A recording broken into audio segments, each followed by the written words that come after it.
G'day, I'm Ian Swain, the owner of Swain Destinations, and welcome to another G'day with Ian Swain.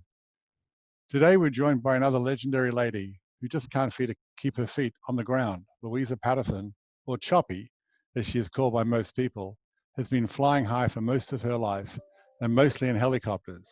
Choppy lives in Queenstown on the South Island of New Zealand, and her company, Over the Top Helicopters, is a leading heli company in New Zealand for tourism activities.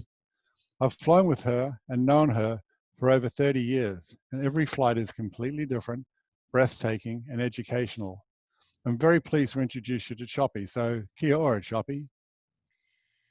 G'day, Ian from down under, and got my aviators on in my office in Queenstown, New Zealand. I'll take them off so that we can say g'day properly. How are you? I'm doing well, and it's great to see you, and I appreciate the time you're going to spend with me this afternoon, sharing your experiences with us. But firstly, let's talk a little bit about the background of how Over the Top came to be and the passion that you have for showing our clients and your passengers the unique beauty of New Zealand.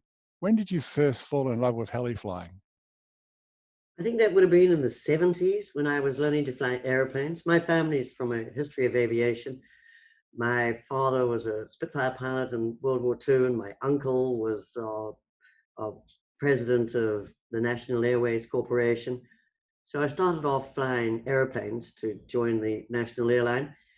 But then I saw some helicopters sort of doing circuits in the area. So decided to have a go, and that was it. That fifth dimension completely caught me up in the slipstream of the dare, you could say.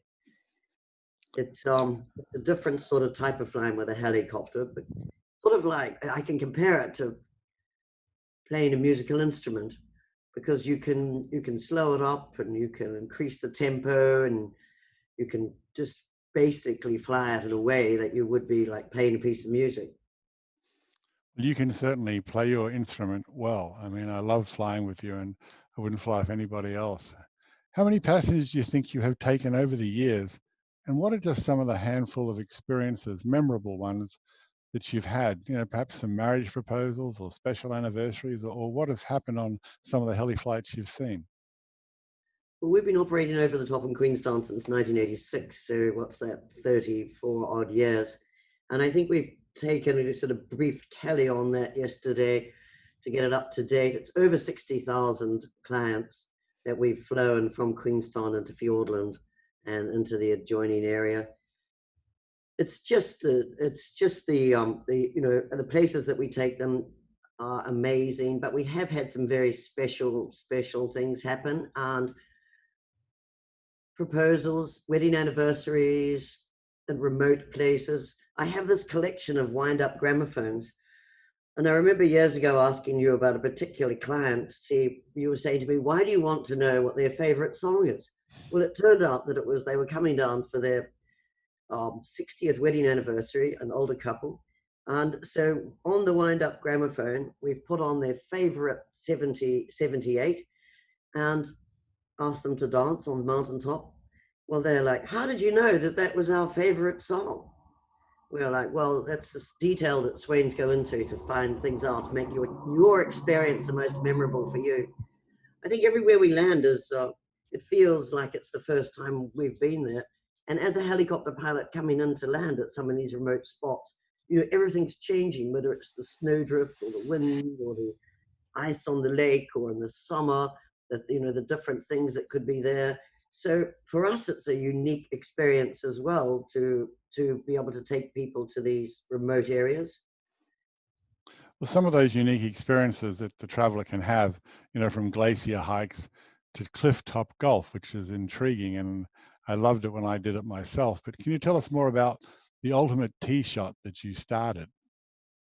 Well, we started off by firing eco golf balls off cliff tops. And I remember when I was a little girl, my father had a calendar in his office that was sort of badly depicted, photoshopped golf holes on famous places around the world. So we decided with a friend of mine from the Golf Warehouse that we would emulate that and turn turn it into reality. So what we did is we built a golf course on a mountain, a par 3 golf course. It's got like 4 tee boxes. We call it over the top golf, and it comes down to this massive green It's incredible. Like you're putting at 5,500 feet and trying to get the ball into the hole, and then you, as you do when you're putting, and then you look up and you're surrounded by mountains and lakes.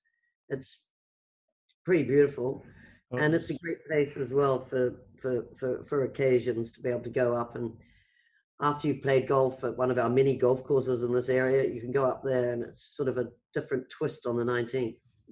I like also adding it for our clients where you take them on the heli flight and you go over Milford and you come back and do the ultimate tee shot. And that shot from one of those 4 tee boxes you have to the green is pretty much impossible to land it on the green.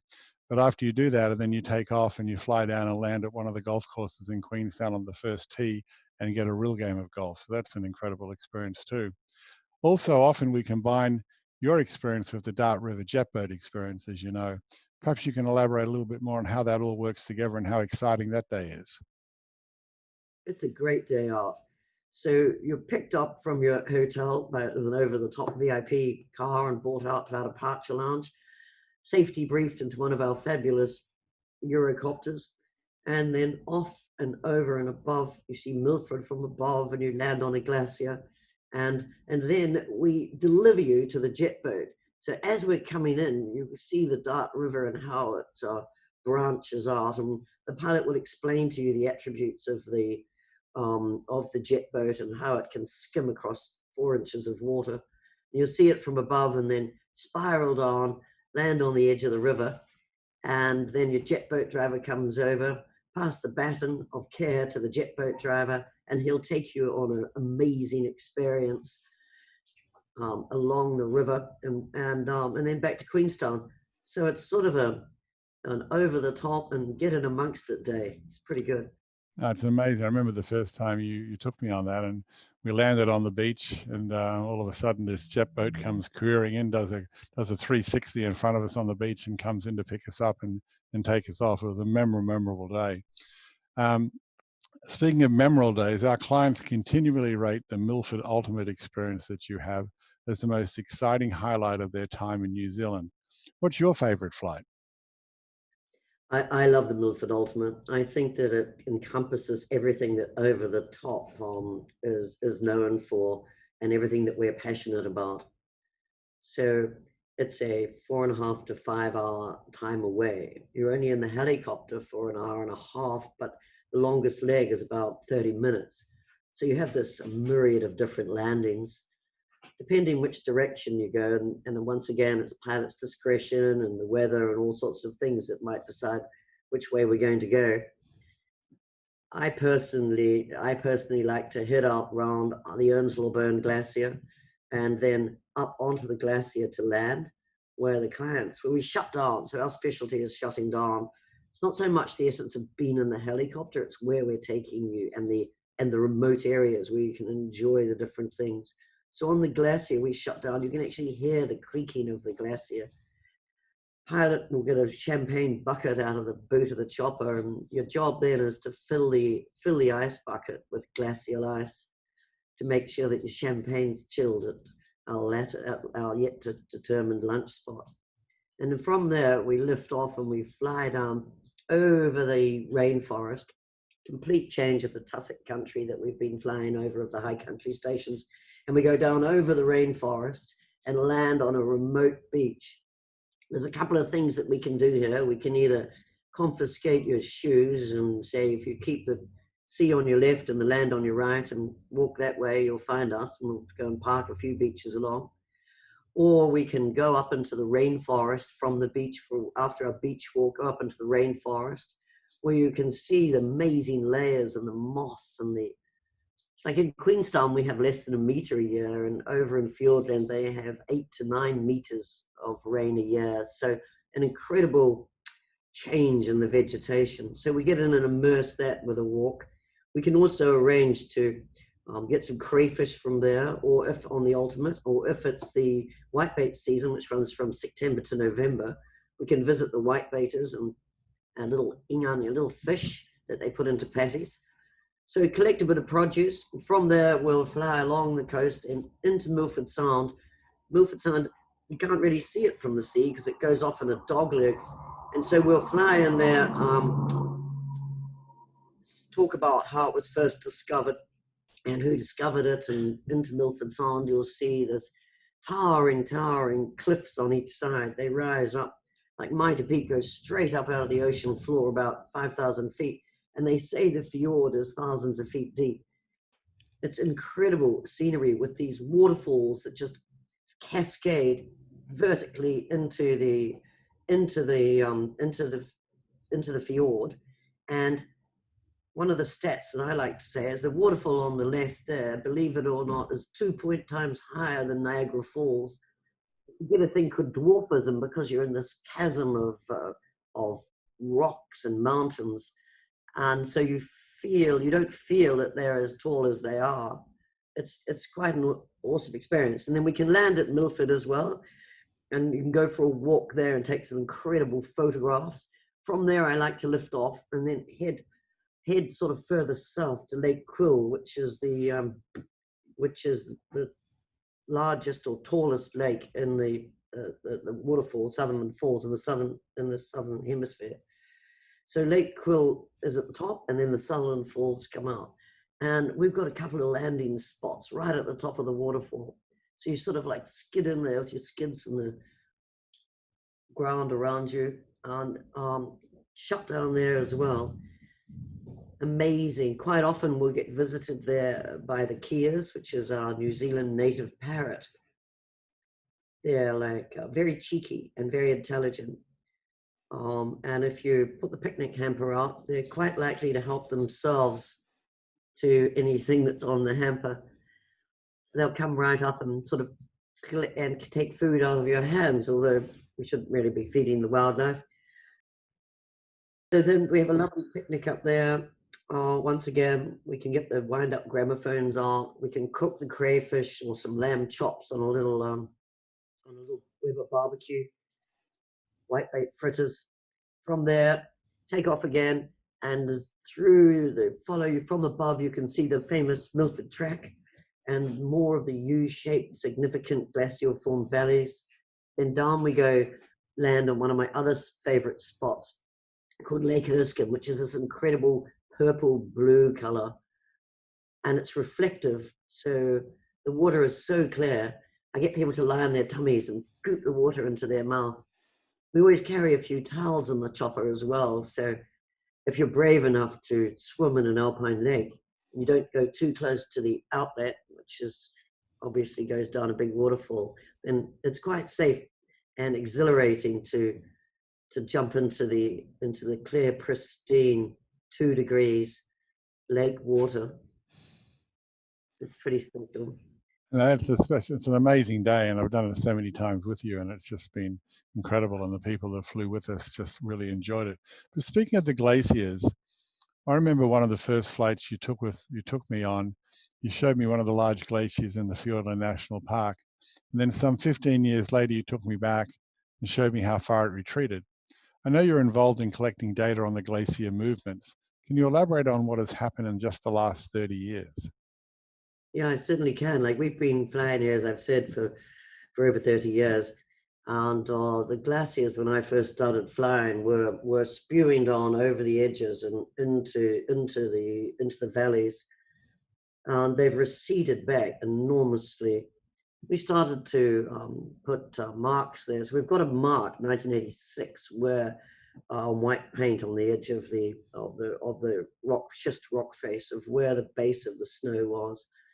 And now it's probably dropped about 200 feet in level of ice, and if not more, and the lakes have formed at the bottom. They've receded right back, and then huge hunks have come off on the rock face, and then the black schist behind it then acts like, with the sun on it, acts like an electric blanket, and is just making this ice. It's just warming it and making it fall off, rapidly diminishing ice.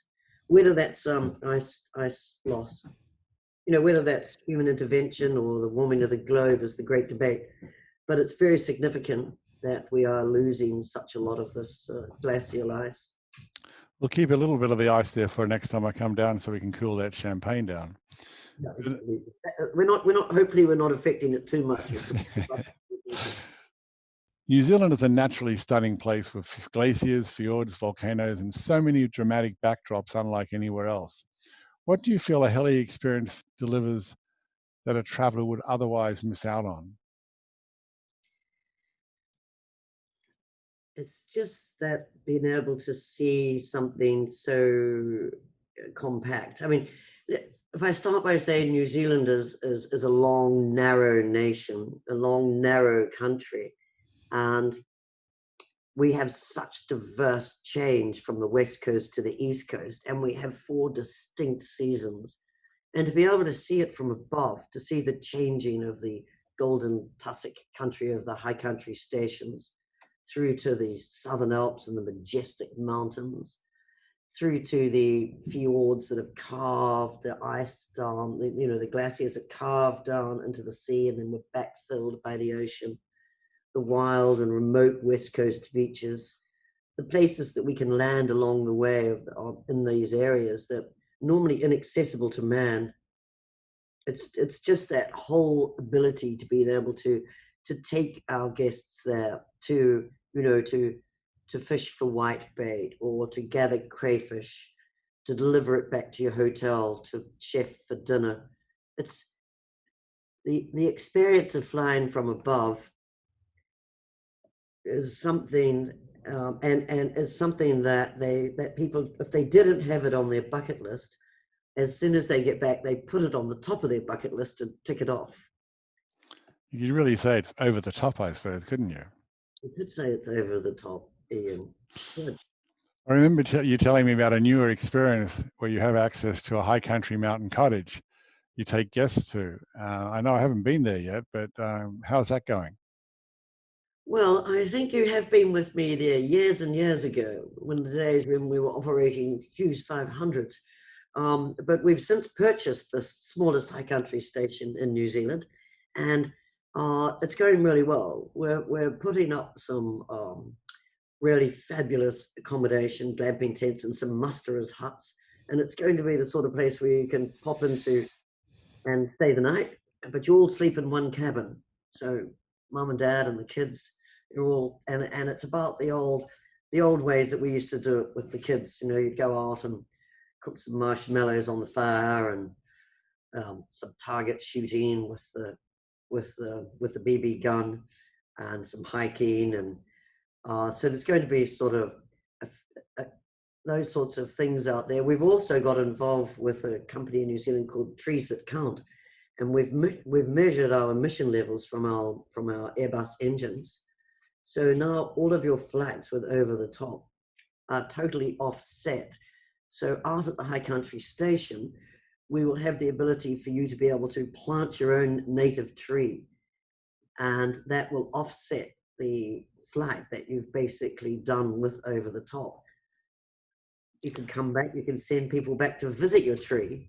So we're pretty excited about setting that up. We're partnering with a New Zealand company called Trees That Count, and now that we've got the land, there'll be ability for you to plant your own Swain tree.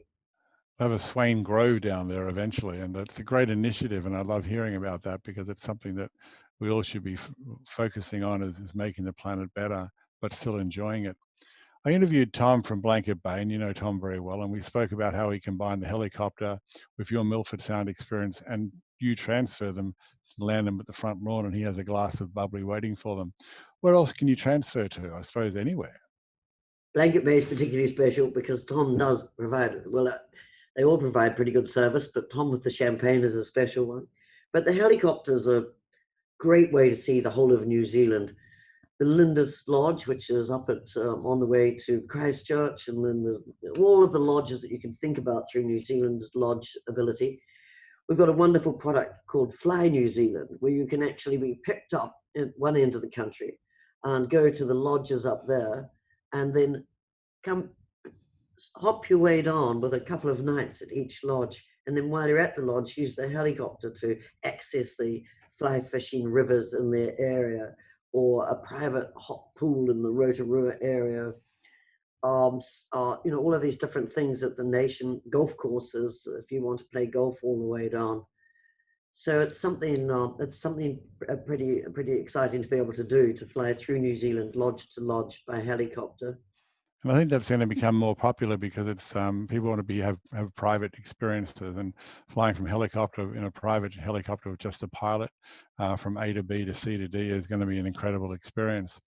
I know that you've manufactured or invented a device called Eye in the Sky for helicopters. And I know that it's going to come out very shortly with a different name. Perhaps you can just explain what that is. Over my years in aviation, it's become obvious to me that there's to increase the level of safety. One of the things that we need to do is to be able to find out the why things are happening. So I, with some of my colleagues here at Over the Top, have invented and manufactured a um, audio cockpit visual device called the Eye in the Sky.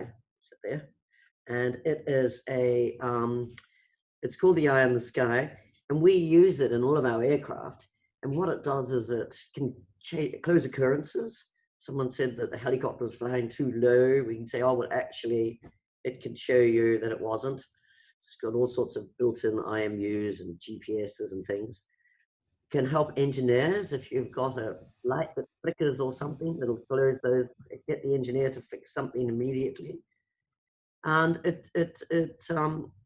recently in America, there was a tragic accident with Kobe Bryant, and in the state of California, I believe they've brought up a rule to say that any aircraft um, with over 6 passengers will require an audio-visual device like this. So ours is currently with certification, certification team at Civil Aviation. It'll have certification within the next 30 days. And what we want to be able to do is to be able to produce it in America. Our one in America will sell as a tribute to Kobe Bryant. So it's the sort of thing that will solve mysteries. It's keeping us busy while we're not so busy flying, but it is just another initiative of over the top safety. That's great. And speaking of the lockdown period, over the course of these interviews, I've been gathering stories from our friends and partners around the world, like yourself, on the ways in which their communities have pulled together to support one another. Now, Queenstown is a rather small community which lives for tourism. And I'd love it if you could share an example of some of the positive stories that you've seen within your own community throughout this time. I think that our Prime Minister continually went on about being kind, and I think everyone was incredibly controlled and kind while they were in lockdown. Personally, I was in lockdown on my own with my Labrador, Honey Boy, and we could actually go out with our neighbors for remote social distancing walks. People would drop off vegetables to each other. There was we were an essential service. We had the essential service category to run our helicopters, so we could come in and ground run them to keep them all to keep up with the maintenance requirements. And Wayne, Wayne, my CFO, Of he course. had a vineyard, so he kindly knew that I was in lockdown on my own. So he had a special piece of paper given to me in case I was stopped by the police. And I went over to his vineyard and picked grapes.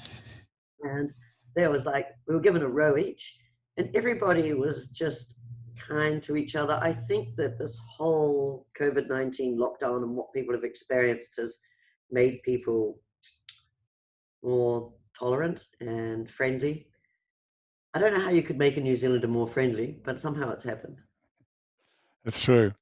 Listen, Choppy, it's been delightful as always talking with you, and I can't wait to be down in Queenstown again and have another flight with you because I just look forward to them with so much joy. I know Linda says a big hi to you and gives her love, but I appreciate the time you've spent and the insights and learning about the giving back with the trees and the new Kobe box coming out, and let's hear to a good future, and we'll see you soon. Okay, stand by, Ian. I'm just getting my team in.